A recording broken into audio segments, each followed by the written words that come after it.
Hello दोस्तों, स्वागत है आपका स्टडी आईक्यू में। और मैं अभिनव राज आपके लिए लेकर आ गया हूँ 67th बीपीएससी स्पेशल हमारी ऑनगोइंग सीरीज। और आज हम अपने टेस्ट सीरीज के कुछ क्वेश्चंस को आपके साथ डिस्कस करने वाले हैं। और वही हमारा अप्रोच रहता है 360 डिग्री अप्रोच, यानी अगर किसी भी चीज़ को हम लेते हैं, कोई क्वेश्चंस उठाते हैं तो सारे पहलुओं को देख लें, जितना मैक्सिमम यहाँ पर इंफॉर्मेशन हम साझा कर सकते हैं वो करने का प्रयास करते हैं। चलिए स्टार्ट करते हैं। और आपके सामने ये रहा question number 1, that certain minority forest tribes have a right to preserve their unique culture and language is a, यानी कि कुछ अल्पसंख्यक जो अनुसूचित जनजाति हैं जो कि फॉरेस्ट में रहते हैं, उनको अपनी अनूठी जो संस्कृति है और जो भाषा है उसको संरक्षित करने का अधिकार दिया गया है। ये अधिकार कहाँ पर है? वैधानिक अधिकार है यानी कि स्टैट्यूटरी है, या फिर मौलिक अधिकार है यानी कि फंडामेंटल है, या कानूनी अधिकार है यानी कि लीगल राइट है, या जुडिशियल प्रोक्लेमेशन है यानी कि न्यायिक उद्घोषणा है, या ऑप्शन ही इनमें से कोई नहीं, या एक से अधिक। काफ़ी सोच विचार के आप इसका जवाब देंगे। और हमारे कॉन्स्टिट्यूशन में बहुत डिटेल में फंडामेंटल राइट्स का बात किया गया है, और उसी के अंतर्गत ये भी राइट दिया गया है। आर्टिकल 29 के क्लॉज 1 को जब आप देखते हैं तो वहाँ पर इस बात को कहा गया है कि सारे सिटीजन, भले ही वो मेजोरिटी में हो या माइनॉरिटी में, इससे फर्क नहीं पड़ता है, अगर उनकी कोई डिस्टिंक्ट कल्चर है, डिस्टिंक्ट लैंग्वेज है, तो उसको प्रिजर्व करने का उनका हक है। ये उनका फंडामेंटल राइट है, और ये जो राइट है ये एब्सोल्यूट है, और देयर इज नो क्वालिफिकेशन या reasonable restriction in the interest of general public जो कि अप्लाई हो। तो आप समझ गए कि ये फंडामेंटल राइट है। कुछ ऐसे हमारे पास राइट्स हैं जो कि लीगल राइट्स होते हैं, जैसे कि right to property article 300A में है। एक जमाने में राइट टू प्रॉपर्टी जो है वो फंडामेंटल राइट हुआ करती थी, बाद में उसको लीगल राइट बना दिया गया, कानूनी अधिकार में डाल दिया गया, वो एक मौलिक अधिकार नहीं रह गया। तो क्वेश्चन नंबर 1 का सही जवाब ऑप्शन नंबर बी। अगले सवाल पे चलते हैं, क्वेश्चन नंबर 2। चोला पीरियड की बात की जा रही है, यानी आप समझ गए कि साउथ इंडियन किंगडम्स को एंशिएंट और मेडिएवल फेज में आपको देखना है। वहाँ पर 2 टर्म का जिक्र है, एक है वेटी और एक है कदमई। वेटी और कदमई ये 2 टर्म जो हैं ये चोला एडमिनिस्ट्रेशन के साथ सुनाई देते हैं, आपने इन्हें देखा है। तो इनका किस चीज़ से कनेक्शन है? टेम्पल गार्ड थे क्या, मंदिर रक्षक, या नदियों के इम्बैंकमेंट यानी नदी के तटबंध को कहते थे, या पोर्ट सर्विस यानी बंदरगाह की सेवाएं, या टैक्स जो इम्पोज किया जाता था स्टेट के द्वारा, या इनमें से कोई नहीं, या एक से अधिक। तो चोल काल में वेटी और कदमई ये जो टर्म्स है यूज किए जाते थे राज्य द्वारा लगाए गए कर यानी कि टैक्स के लिए। चोला एडमिनिस्ट्रेशन को जब आप समझते हैं तो और वहाँ पर 400 अलग अलग टाइप्स के टैक्सेस की बात की गई है, जिसमें सबसे फ्रीक्वेंट यूज किया गया है टर्म वेटी, और दूसरा जो है कदमई। तो ये वेटी क्या है? वेटी जो है एक तरीके का टैक्स है, लेकिन वो फोर्स्ड लेबर के रूप में लिया जाता था, एक तरीके से कह लें बेगार के रूप में लिया जाता था। और जो कदमई है वो लैंड रेवेन्यू हुआ करता था। और भी बहुत तरीके के टैक्सेज हैं, जैसे कि घर, अगर किसी का घर है उसके ऊपर भी टैक्स लगाया जाता था, और कई एक तरीके के और टैक्सेस थे। जब चोला रूलर्स की बात हो रही है तो यहाँ बात ये भी हो जानी चाहिए कि चोला जो किंगडम है वो किसके द्वारा शुरू किया गया डायनेस्टी, तो ये इसमें नाम आता है विजयालय का। कब शुरू किया उन्होंने? 850 AD में उनके द्वारा शुरुआत की जाती है, और वो फ्यूडेटरी रहते हैं पहले पल्लव के, और ये कैप्चर करते हैं तंजौर को, और वहाँ पर एक दुर्गा टेम्पल भी बनाते हैं। आगे चल के उसमें आदित्य का नाम आता है, प्रांतक राजा इंपॉर्टेंट है, प्रांतक 1, प्रांतक 2 और उत्तम चोला, ये सब हैं। बाद में यहाँ पर आप देखते हैं राजेंद्र चोला, ये बहुत इंपॉर्टेंट हैं। और राजेंद्र चोला जो हैं इनके समय में क्लाइमेक्स पर रहता है चोला एडमिनिस्ट्रेशन। श्रीलंका में भी इनका कह लें कि साम्राज्य फैला होता है और उस समय ये जो पूरा का पूरा बे ऑफ बंगाल है उसको चोला लेक के तौर पर जाना जाता था। काफ़ी इफिशियंट नेवी हुआ करती थी और पूरा का पूरा श्रीलंका भी है इस मतलब कि चोला साम्राज्य का हिस्सा हुआ करता था। और यहाँ पर जो चोला रूलर्स थे इन्होंने अपनी ऑथोरिटी जो है वो असर्ट कर रखी थी चेर और पांड्या के ऊपर भी। और यहाँ पर जो जय सिम्हा II हैं वेस्टर्न चालुक्य के, वो भी डिफीट किए जाते हैं राजेंद्र के द्वारा। तो ये सब कुछ एक इम्पॉर्टेंट घटनाएं हैं। गंगईकोंड चोलपुरम एक इम्पॉर्टेंट शहर है जो कि इस समय में बना था। चोला का एडमिनिस्ट्रेशन बहुत इंपॉर्टेंट है, बहुत अच्छा है, एग्जाम में सवाल पूछे जाते हैं। एक टर्म जो आपको बार बार देखने को मिलता है वो है उर। उर का मतलब क्या होता है? ये जनरल असेंबली होती है गांव के लोकल लोगों की, और कह लें कि नॉन ब्राह्मणिकल ऑर्डर का ये एडमिनिस्ट्रेशन हुआ करता था। एक और होता है जिसको सभा या महासभा कहते हैं, और इससे रिलेटेड इंस्क्रिप्शंस वगैरह भी मिले हैं तो आइडिया लगता है। लैंड रेवेन्यू जो है वो मेन सोर्स हुआ करता था चोला इनकम का, और यहाँ पर देखते हैं कि करीब 1/6 जो है ना, जितना प्रोडक्शन है प्रोड्यूस होता था उसका 1/6 हिस्सा टैक्स में जाता था, लैंड रेवेन्यू में जाता था। चोला के बारे में आप पढ़ रहे हैं तो यहाँ पर चोला आर्ट, आर्किटेक्चर, ये सब इंपॉर्टेंट है। जैसे कि उसी समय कंबन के द्वारा रामायण लिखा गया तमिल भाषा में, तो ये इंपॉर्टेंट है। और यहाँ पर ट्रिनिटी थी, यानी 3 बहुत इंपॉर्टेंट पोएट्स हैं, रचनाकार हैं, जिनका अक्सर जिक्र आता है, पम, पोन, रन। ये 3 नाम आप याद रख सकते हैं और ये कहलाते हैं 3 जेवेल्स ऑफ कन्नड़ पोएट्री। तो ये उसी समय के हैं, उसी रेन में हैं, इनका उस समय से इत्तेफाक है। तो सवाल और भी इस तरीके से हो सकता है कि क्या 2 अलग अलग तरीके के चोला एडमिनिस्ट्रेशन थे, तो आप बताएंगे कि एक उर कहलाता था, एक जनरल असेंबली थी, महासभा वगैरह, और प्रांतक के समय के इंस्क्रिप्शंस वगैरह इससे रिलेटेड हैं। अब हम आगे चलते हैं क्वेश्चन नंबर 3 पर। Prakash Singh versus Union of India 2006 का ये केस है। ये किस लिए जाना जाता है? पुलिस रिफॉर्म्स के लिए, या फिर लोकल गवर्नमेंट टैक्सेशन रिफॉर्म्स के लिए, या प्राइवेसी सर्विलेंस लॉ रिफॉर्म्स के लिए, या एजुकेशनल रिफॉर्म्स के लिए, या ऑप्शन ई इनमें से कोई नहीं, या एक से अधिक? इसका सही जवाब है option number A, police reforms. जो प्रकाश सिंह हैं ये एक सीनियर पुलिस ऑफिसर थे और इन्हीं से रिलेटेड ये मामला है। उनके द्वारा एक PIL फाइल किया गया सुप्रीम कोर्ट में पोस्ट रिटायरमेंट, और बहुत पहले सन 1996 में, 10 वर्ष के बाद का ये पूरा जो है डिसीजन निकल के आता है। और यहाँ पर पुलिस रिफॉर्म्स की बात की गई और यहाँ पर एक लैंडमार्क जजमेंट निकल के आता है सुप्रीम कोर्ट के तरफ से सितंबर 2006 में। और यहाँ पर सारे राज्यों को और सारे यूनियन टेरिटरी को कुछ डायरेक्शंस दिए गए रिगार्डिंग पुलिस रिफॉर्म्स। और यहाँ पर जो एफर्ट्स की बात की गई, यहाँ पर यही बात की गई थी कि यहाँ पर टाइम जो है, टेन्योर जो है फिक्स होना चाहिए, और सिलेक्शन प्रोसेस जो है वो भी बहुत ट्रांसपेरेंट होना चाहिए रिगार्डिंग DGP। DGP मतलब डायरेक्टर जनरल ऑफ पुलिस। कहने का मतलब है कि ये पॉलिटिकली इन्फ्लुएंस डिसीजन नहीं होना चाहिए, और अगर किसी व्यक्ति की रिटायरमेंट कुछ महीनों में है, 1-2 महीने में, 2 महीने में, तो उस व्यक्ति को DGP नहीं बनाया जाना चाहिए। ऐसी भी बातें की गई थी और भी कई तरीके की बातें की गई हैं। और आगे चल के सुप्रीम कोर्ट ने डायरेक्शन दिया है रिगार्डिंग पोस्टिंग ऑफ ऑफिसर्स, जो कि किए जाते हैं पुलिस एस्टेब्लिशमेंट बोर्ड्स के द्वारा। तो ये सब बहुत इंपॉर्टेंट वहां पर बातें की गई सुप्रीम कोर्ट के द्वारा। तो Prakash Singh versus Union of India एक इंपॉर्टेंट कह लें कि केस है regarding police reforms. Question number 4 पर आते हैं। यहाँ पर कहा गया है the state with least number of districts in India is, यानी भारत का वो कौन सा राज्य है जिसमें सबसे कम जिले हैं?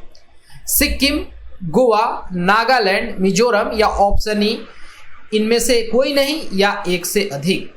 मेरा आपसे पैरेलली एक और सवाल आ गया कि वो कौन सा राज्य है जहां सबसे अधिक जिले हैं, आप इसका जवाब देंगे। और जो हमारी स्क्रीन पर क्वेश्चन है इसका सही जवाब है ऑप्शन नंबर बी, यानी कि गोवा।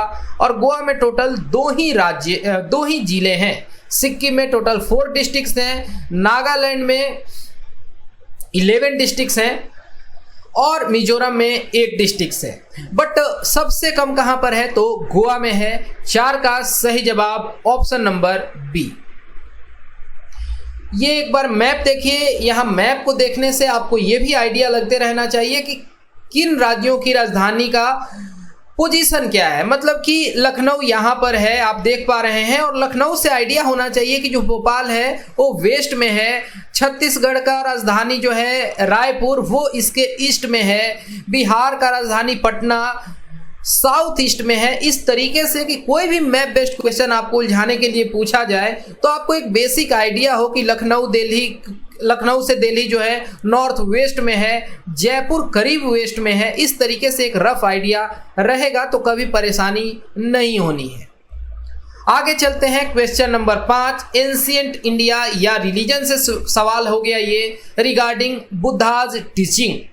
बुद्ध कि उनके द्वारा कही गई शिक्षाओं को कहाँ संरक्षित किया गया है, यानी कि सूत पिटक में या विनय पिटक में या अभिधम पिटक में या निर्गम पिटक में, या ऑप्शन ई इनमें से कोई नहीं, एक से अधिक। इसका सही जवाब क्या होना चाहिए? इसका करेक्ट आंसर है ऑप्शन नंबर ए, यानी कि सूत पिटक। पिटक का मतलब क्या होता है? बास्केट। पहले क्या है कि इस तरीके के बुक्स, स्पाइरल बाइंडिंग कॉपियां नहीं होती थी, तो इस तरीके से चीज़ों को लिखते थे और उसको फिर धागे से लपेट के एक टोकरी में अरेंज कर देते थे। वही पिटक तैयार किए गए। 3 अलग अलग टोकरियां तैयार हुई और ये त्रिपिटक कहलाते हैं बुद्धिज्म के। सूत पिटक, विनय पिटक और अभिधम पिटक। तो जो बुद्धाज के टीचिंग्स हैं वो जहां पर स्टोर किए गए जिस बास्केट में, उसको सूत पिटक कहते हैं। संघ के रूल्स के बारे में जानकारी हमें मिलती है विनय पिटक से, और अभिधम पिटक जो है वो मेनली फिलॉसफी है और डॉक्ट्रिन है बुद्धिज्म से रिलेटेड। ओके, तो ये आप समझ गए। यहाँ पर हमें कुछ एक्स्ट्रा इंफॉर्मेशन भी ले लेना चाहिए, जैसे कि बुद्धिज्म में अष्टांगिक मार्ग की बात की गई है, 8 फोल्डेड पाथ जिसको कहते हैं, और यहाँ पर 4 नोबल ट्रूथ्स की बात की गई है, जिसमें है कि सफरिंग है, दुख है, दुख का कारण है, हर एक दुख जो है उसका एक वजह है और उस दुख का सॉल्यूशन भी है, और जिसको कि निरोध कहेंगे, और it can be achieved by अष्टांगिक मार्ग। यानी अष्टांगिक मार्ग जो है 8 फोल्ड पाथ है, जिसमें कि राइट विजन होना चाहिए, right intention, right speech, right action, right livelihood, right mindfulness, right efforts, right concentration, ये सब कुछ आता है। जो बुद्धिस्ट लिटरेचर हैं, जो टेक्स्ट हैं, ये भी इंपॉर्टेंट है। 3 पिटक आप समझ गए। जो सूत पिटक है इसको फिर 5 अलग अलग पार्ट्स में बांटा गया है, जिनको कि निकाय कहते हैं या कलेक्शन। कौन कौन से हैं? तो दिघ निकाय, मझिमा निकाय, संयुक्त निकाय, अंगुत्तर निकाय और खुदक निकाय। इसी में जो अंगुत्तर निकाय है उसी में 16 महाजनपदों का जिक्र मिलता है। कई बार ये भी सवाल पूछा गया है कि 16 महाजनपद का जिक्र किस लिटरेचर में, किस बौद्धिस्ट टेक्स्ट में मिलता है? तो वो मिलता है अंगुत्तर निकाय में, जो कि सूत पिटक का हिस्सा है। और ये सूत पिटक क्या है? जहां पर बुद्धा की टीचिंग्स को प्रिजर्व किया गया है। तो ये इंपॉर्टेंट है। और ये त्रिपिटक के अलावा कुछ और भी बुक्स हैं, जैसे कि दिव्य वंदना, दीपवंश, महावंश, मिलिंदपन, ये सब बुद्धिज्म से रिलेटेड कुछ और इंपॉर्टेंट लिटरेचर हैं। क्वेश्चन नंबर 6 पर आ जाते हैं कि जो पेंडेमिक के दौरान आपने लॉकडाउन के सिचुएशंस को देखा और अनलॉक हुए, लॉक अनलॉक ये सब चलता रहा, कई बार देखा गया, तो ये किस एक्ट के तहत ये सारे इम्प्लीमेंट हो रहे थे या लगाए गए थे? पब्लिक सेफ्टी एक्ट ऑफ 1934 या एपिडेमिक डिजीज अमेंडमेंट ऑर्डिनेंस 2020 या डिजास्टर मैनेजमेंट एक्ट 2005 या फिर आईपीसी 1860 या ऑप्शन ई इनमें से कोई नहीं या एक से अधिक। तो देखिए कई बार क्या है कि कर्फ्यू वगैरह लग जाता है, आप सुनते हैं कि यहाँ पर धारा 144 लग गया, तो वो है आईपीसी वगैरह से रिलेटेड। लेकिन जो ये लॉकडाउन था ये कोई कर्फ्यू नहीं था उस तरीके से, तो ये लगाया गया था डिजास्टर मैनेजमेंट एक्ट 2005 के अंतर्गत। और इस एक्ट में हम क्या देखते हैं कि जो स्टेट्स हैं और जो डिस्ट्रिक्ट लेवल पर जो डिस्ट्रिक्ट ऑथोरिटीज हैं ये फ्रेम कर सकते हैं अपने law based on broad guidelines जो कि इशू किए जाते हैं मंत्रालय के द्वारा, और ये लीगल बेसिस जो है डिजास्टर मैनेजमेंट एक्ट का, तो उसका एंट्री 23 है जो कि आता है कंकरेंट लिस्ट में हमारे संविधान के social security and social insurance. अब ये भी इंपॉर्टेंट है, आपसे जब पूछते हैं कि एग्रीकल्चर कहाँ पर प्लेस किया गया है, एजुकेशन, मैरिज, डाइवोर्स, ये सब 7वीं अनुसूची के किस सूची में आते हैं, तो ये भी जान लीजिए कि जो सोशल सिक्योरिटी है, जो सोशल इंश्योरेंस है, ये सब कुछ कंकरेंट लिस्ट में आता है। ठीक है, जो एंट्री 29 है कंकरेंट लिस्ट का, वो है prevention of the extension from one state to another of infectious या कॉन्टेजियस डिजीजेज और पेस्ट्स अफेक्टिंग मैन, एनिमल्स और प्लांट्स। तो यहाँ पर इन चीज़ों से रिलेटेड अगर कहीं पर चेक लगाया जाता है तो वो इंडिया में डिजास्टर मैनेजमेंट एक्ट 2005 के अंतर्गत लगाया जाता है। ठीक है, कंकरेंट लिस्ट भी जान गए। अब चलते हैं क्वेश्चन नंबर 7, आर्ट कल्चर से सवाल है। यहाँ पर एक मेला का नाम दिया गया है अम्बाबूची मेला या अम्बुबाची, आप जैसे प्रोनाउंस कर लें, अम्बुबाची मेला। ये कई बार न्यूज में दिखता है। ये मेला किस टेम्पल से इत्तेफाक रखता है? सूर्य टेम्पल कोणार्क, या फिर कामाख्या टेम्पल गुवाहाटी, विरूपाक्ष टेम्पल हम्पी, या शोर टेम्पल मामलापुरम, या ऑप्शन ई इनमें से कोई नहीं, या एक से अधिक। आप में से बहुत सारे लोग इसका सही जवाब जान रहे होंगे, और नहीं तो इस तस्वीर को भी देख के जान गए होंगे कि ये तो गुवाहाटी का कामाख्या टेम्पल है, जो कि शक्ति पीठ का एक इम्पॉर्टेंट जगह है। और ये जो देख पा रहे हैं आप तस्वीर, ये इसी टेम्पल का गर्भगृह है जो कि यहाँ आप देख पा रहे हैं। तो अम्बुबाची मेला जो है ये एनुअल हिंदू फेस्टिवल है, मेला है, जो कि असम के गुवाहाटी में ऑर्गेनाइज किया जाता है, और ये मॉनसून के समय में होता है। और ये जो गुवाहाटी का कामाख्या टेम्पल है, ये किस हिल पर लोकेटेड है? तो ये है नीलांचल हिल्स पर, नीलांचल हिल्स। ओके, कई बार ये न्यूज में रहा, अलग अलग वजहों से टेम्पल, खासकर जो वहाँ पर जीवों की बलि दी जाती है, एनिमल्स की, उसको लेकर ये न्यूज में रहा कि कितना हद तक सही है, गलत है। यहाँ पेटा का अपना कुछ पॉइंट था, कल्चर, हेरिटेज, सभ्यता, ये सब कुछ है, यहाँ पर कन्फ्लिक्ट्स थे, उन चीज़ों में नहीं जाते हैं। बट अगर किसी भी वजह से कोई टेम्पल, कोई प्लेस न्यूज में रहा है तो उससे सवाल बनने के चांसेस बढ़ जाते हैं। अब हम आ जाते हैं क्वेश्चन नंबर 8 पर, और आपको बताना है कि विजयनगर साम्राज्य का अंतिम शासक कौन था? रामराय, श्रीरंग 3, या फिर कृष्णदेवराय, या फिर वेंकट 2, या ऑप्शन ई इनमें से कोई नहीं, या एक से अधिक।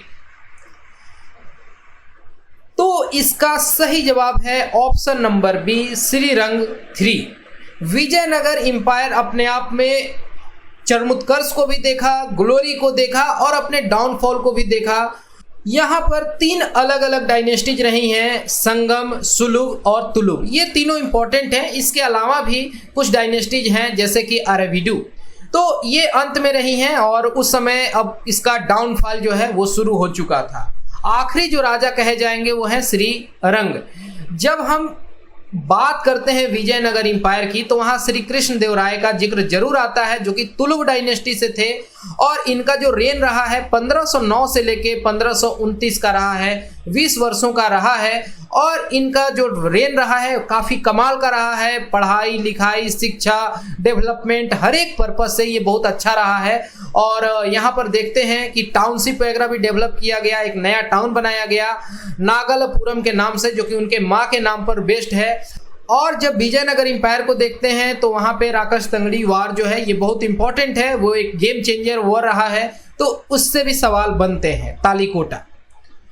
अगले सवाल पर आ जाते हैं, क्वेश्चन नंबर 9, कि सिल्वर कॉइन्स को क्या कहते थे गुप्ता काल में? गुप्तों द्वारा जारी किए गए चांदी के सिक्कों को क्या कहा जाता था? पन्ना, या फिर करशप, या दिनार, या रूपक, या ऑप्शन ई इनमें से कोई नहीं, एक से अधिक। तो इसका सही जवाब है ऑप्शन नंबर डी, रूपक। सिल्वर कॉइन्स को रूपक कहा जाता और जो वजन हुआ करता था वो 32 से 36 ग्रेन हुआ करता था। दिल्ली सल्तनत के समय में गोल्ड कॉइन्स को टंका कहते थे। अब आपके मन में ये सवाल आ रहा होगा कि गुप्ता काल में गोल्ड कॉइन्स को क्या कहते थे, तो गोल्ड कॉइन्स को दिनार कहते थे। ठीक है, फाहियान जब आया इंडिया में तो उसका कहना था कि उस समय कौड़ी जो होते हैं वो भी काफ़ी लोगों के बीच पॉपुलर हुआ करते थे अपार्ट फ्रॉम दीज कॉइन्स। आगे चलते हैं क्वेश्चन नंबर 10 पर। हड़प्पा सिविलाइजेशन, हड़प्पा सभ्यता में जलाशय कहाँ पाए गए थे? हड़प्पा में, मोहनजोदड़ो में, या फिर सोर्तुगाई में, या धोलावीरा में, या ऑप्शन ई इनमें से कोई नहीं, एक से अधिक। तो क्या होना चाहिए इसका सही जवाब?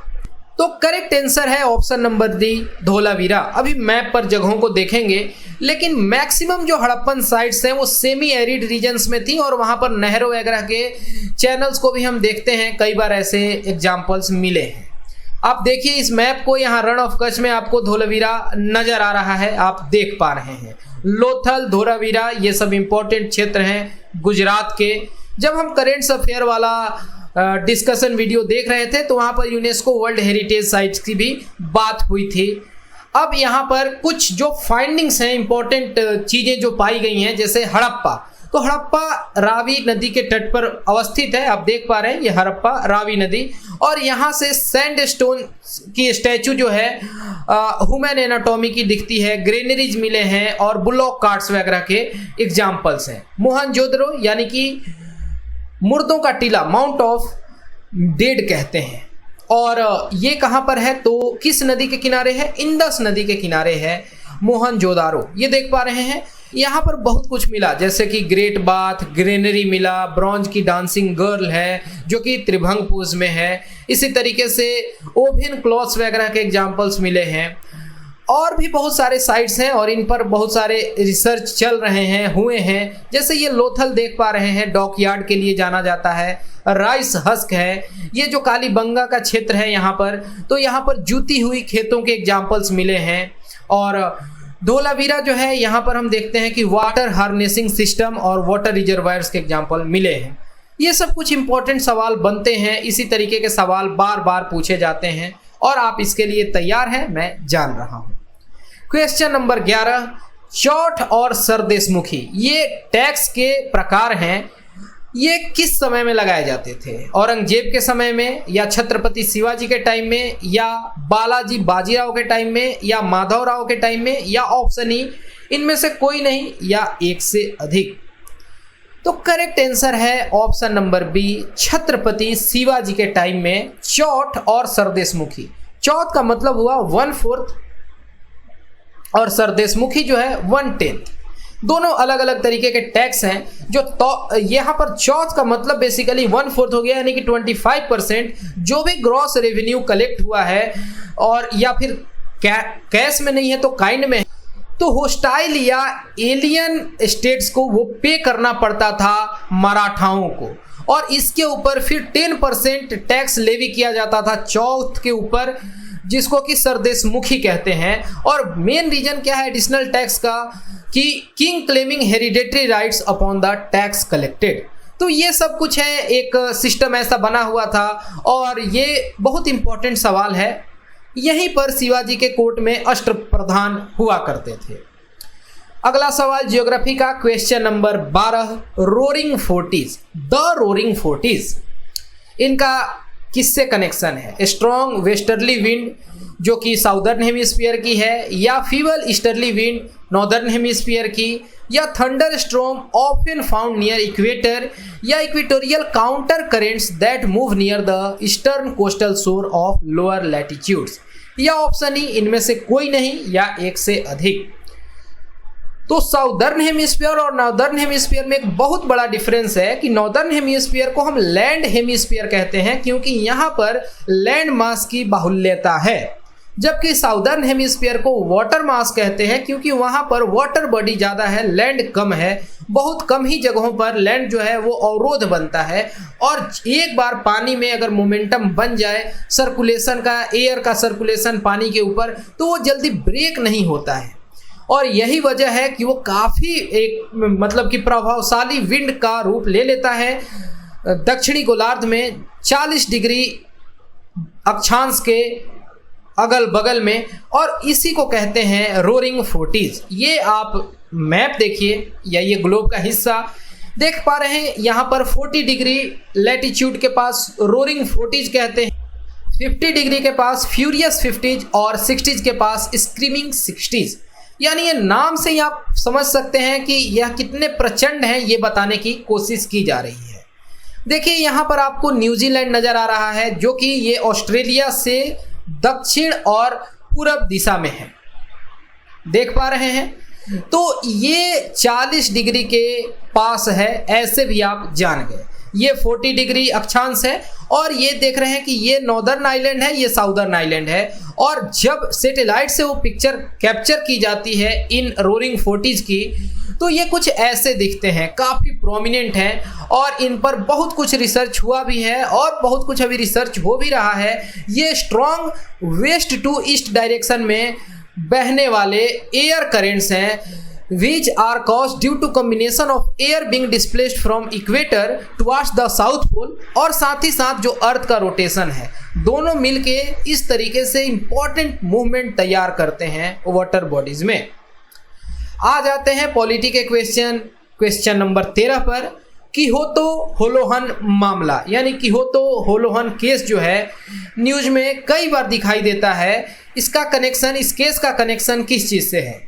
Violation of labour norms at work place, यानी कि कार्यस्थल पर श्रम मानदंडों के उल्लंघन को लेके, या एंटी डिफेक्शन यानी दल बदल विरोधी कानून को लेके, या जुडिशियल ओवररीच जो किया जाता है by a certain high court, या इमरजेंसी हेल्थ सपोर्ट के लिए, या ऑप्शन ई इनमें से कोई नहीं, या एक से अधिक। इसका सही जवाब है ऑप्शन नंबर बी, दल बदल विरोध कानून के लिए। एक्चुअली जो कॉन्स्टिट्यूशनल चैलेंज किया गया था 10th शेड्यूल के ऊपर, ये सेटल किया गया एपेक्स कोर्ट यानी कि सुप्रीम कोर्ट के द्वारा कियोतो होलोहन मामले में। और जो एक इम्पॉर्टेंट क्वेश्चन था सुप्रीम कोर्ट के सामने कि ये जो पावरफुल रोल दिया गया है स्पीकर को, क्या ये वायोलेट करता है जो हमारा बेसिक स्ट्रक्चर है कॉन्स्टिट्यूशन का? जो जुडिशियल प्रिंसिपल्स हैं that certain basic features of the constitution, ये ऑल्टर नहीं किया जा सकता है। जो बेसिक स्ट्रक्चर का कंसेप्ट निकल के आया था केशव आनंद भारती के केस में 1973 के मामले में, तो उसी से रिलेटेड मामला है और इसी का इंटरप्रिटेशन किया गया कियोतो होलोहन मामले में, जो कि मेन क्वेश्चन था एंटी डिफेक्शन को लेके, रोल स्पीकर के रोल को लेकर। और हम क्या देखते हैं कि एंटी डिफेक्शन मतलब होता है कि दल बदल रोकने के लिए, कि थोड़े बहुत फायदे के लिए लोग सरकार गिरा देते हैं। तो इन्हीं चीज़ को लेके 10th शेड्यूल बनाया गया 1985 में और इसके लिए 52nd अमेंडमेंट एक्ट लाया गया। ये कहा गया कि कम से कम पार्टी के 1/3 सदस्य अगर अपनी पार्टी को छोड़ के दूसरी पार्टी में शामिल होंगे तभी उनकी जो कह लें कि मेंबरशिप है वो मानी जाएगी, अन्यथा उनको रिजेक्ट कर दिया जाएगा, उनकी मेंबरशिप जो है वो ख़त्म कर दी जाएगी। ये सारी बातें हुई थी। बाद में अटल बिहारी वाजपेयी के सरकार में इसको और स्ट्रिंजेंट कर दिया गया।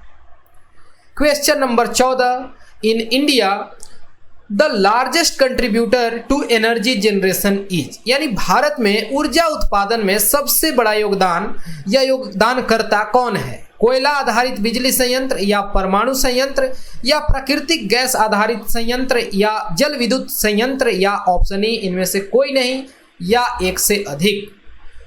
तो इसका सही जवाब है ऑप्शन नंबर ए, कोयला आधारित विद्युत संयंत्र।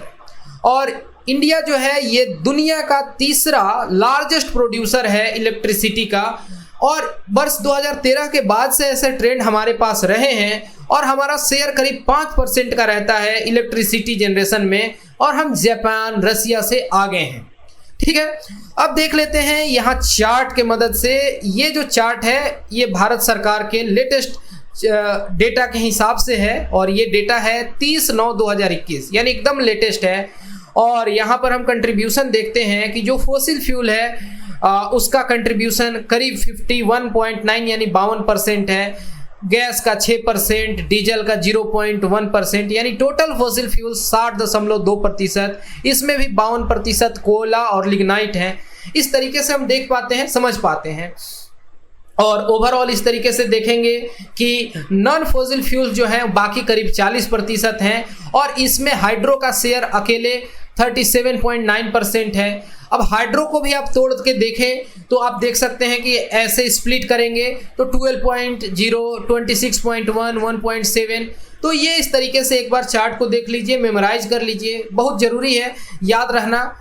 अब हम आगे बढ़ सकते हैं, क्वेश्चन नंबर 15 पर चल सकते हैं, और इससे मिलता जुलता एक सवाल है बायोगैस कि जो बायोगैस है वो मुख्यतः किस चीज़ से बना है। यहाँ हम देख रहे थे तो यहाँ पर अदर रिन्यूएबल जो रिसोर्सेज हैं इसमें बायोगैस भी आता है, और उसका मेन कंस्टिट्यूएंट क्या है, नाइट्रिक ऑक्साइड या हाइड्रोजन, मीथेन, कार्बन डाइऑक्साइड, या ऑप्शन ई इनमें से कोई नहीं, या एक से अधिक। तो इसका सही जवाब है ऑप्शन नंबर सी, मीथेन, जिसका केमिकल फॉर्मूला CH4 है।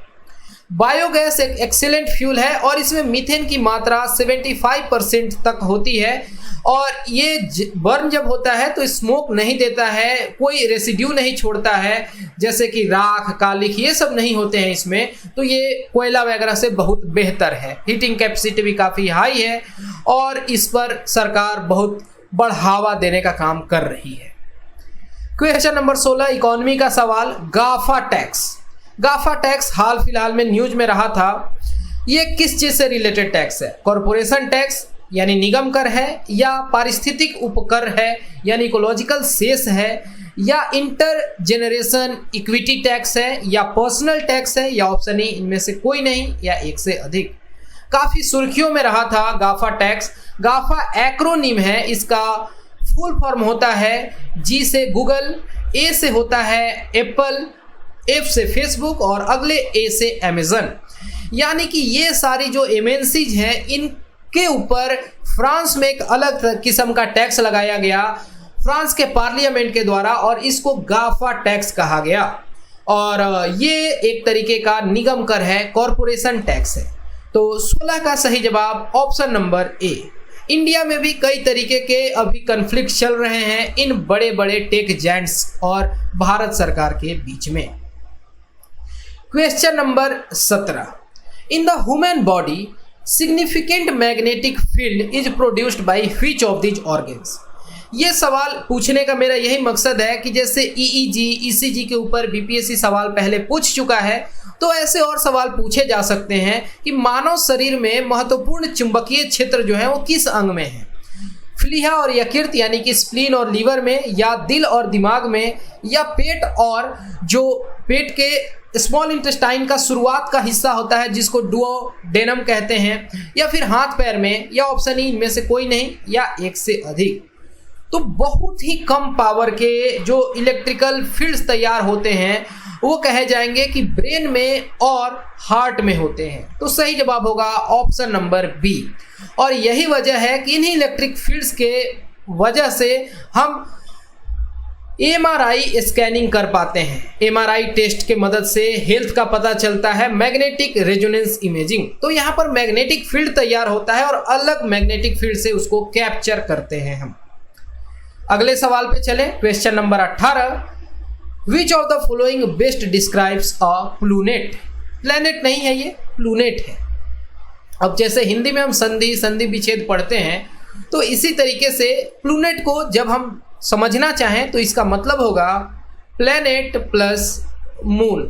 तो यहाँ से PL आ गया और यहाँ से ये मतलब किसी भी तरीके से मिक्स होके ये प्लूनेट बन जाता है। तो प्लूनेट क्या होता है? ग्रह पर एक निर्जन क्षेत्र, चंद्रमा कक्ष से बाहर निकल गया, ऐसे चंद्रमा को कहेंगे प्लूनेट, या रहने योग्य क्षेत्र में एक जो एक्सोप्लैनेट है, या जो लार्जेस्ट सैटेलाइट होगा किसी प्लैनेट का, या ऑप्शन ई इनमें से कोई नहीं, एक से अधिक। तो इसका सही जवाब है ऑप्शन नंबर बी, यानी ऐसा मून जो कि अपने ऑर्बिट से बाहर निकल गया। तो एस्ट्रोनॉमर्स ने इसे डिफाइन किया है प्लूनेट कह के, यानी कि ऑर्फेंड मून्स को प्लूनेट कहा जाता है, जिन्होंने एस्केप कर दिया है जो उनका बॉन्ड था अपने प्लैनेटरी प्लैनेट के साथ। तो ये न्यूज में रहे। और जो मिशन चलाए गए एक्सप्लैनेट को पता लगाने के लिए कहते हैं एक्सोप्लैनेट हंटिंग सर्वे किए गए, जिनके नाम केपलर या TSS ये सब थे, वहीं पर ये सब कुछ पता चलता है। क्वेश्चन नंबर 19 पर आ जाते हैं। फिजिक्स का बेसिक सवाल लाइट के फेनोमेना के ऊपर। जो सर्च लाइट होती है, यानी कि टॉर्च समझ लीजिए, या फिर जो व्हीकल्स की हेडलाइट होती है, वहां पर हम देखते हैं कि powerful parallel beams of light निकल के आते हैं। वहां पर किस तरीके का मिरर यूज होता है? कन्वेक्स यानी उत्तल या पोलर, या फिर बाइफोकल या कनकेव, या ऑप्शन ई इनमें से कोई नहीं, या एक से अधिक। तो इसका सही जवाब है ऑप्शन नंबर डी, यानी कि अवतल दर्पण यानी कनकेव मिरर यूज किए जाते हैं। देख लेते हैं कैसे। इस डायग्राम को देखिए, रे डायग्राम को।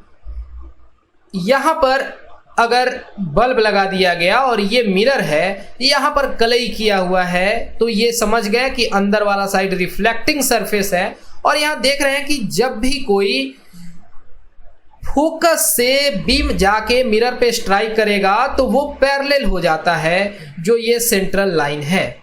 ठीक है, तो इस तरीके से पैरेलल स्ट्रॉन्ग बीम तैयार होते हैं सर्च लाइट में या फिर गाड़ियों के फ्रंट लाइट में, तो हेडलाइट में। यही आपसे पूछा गया था, तो सही जवाब हो गया इसका ऑप्शन नंबर डी। अब आ जाते हैं हम आज के आखिरी सवाल, क्वेश्चन नंबर 20 पे। The famous Vembanad lake is situated in which of the following states? यानी भारत का जो बहुत प्रसिद्ध लेक है जिसका नाम है वेम्बनाड लेक, वो किस राज्य में है? तमिलनाडु, केरल, कर्नाटक, गोवा, या ऑप्शन ई इनमें से कोई नहीं। और इसका सही जवाब है ऑप्शन नंबर बी, केरल।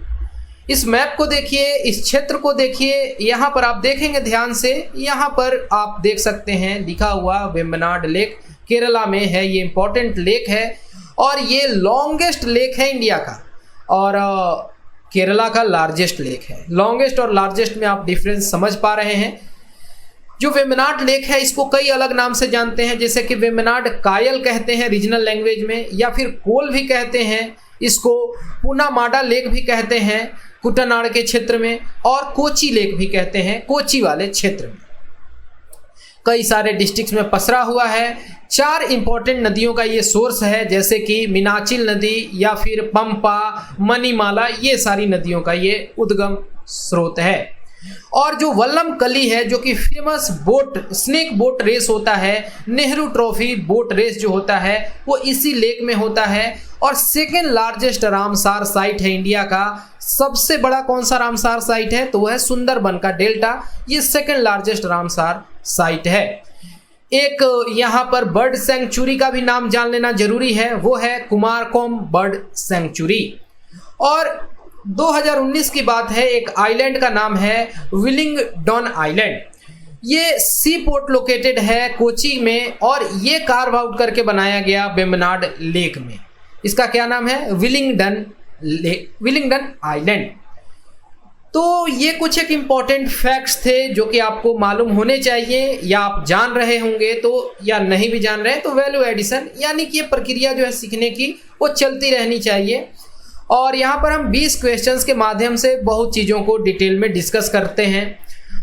कैसा लगता है आपको मेरा ये प्रयास? आप मुझे कमेंट सेक्शन में ज़रूर बताइएगा। इन 20 क्वेश्चंस में आपके कितने सही स्कोर हुए ये भी बताइएगा। और अगर पसंद आता है मेरा ये अप्रोच तो आप अपने फ्रेंड्स के साथ शेयर जरूर कर सकते हैं। इस वीडियो को लाइक करेंगे, सब्सक्राइब करेंगे तो मुझे आइडिया लगता है कि मुझे और कितना एफर्ट लगाना है सही डायरेक्शन में।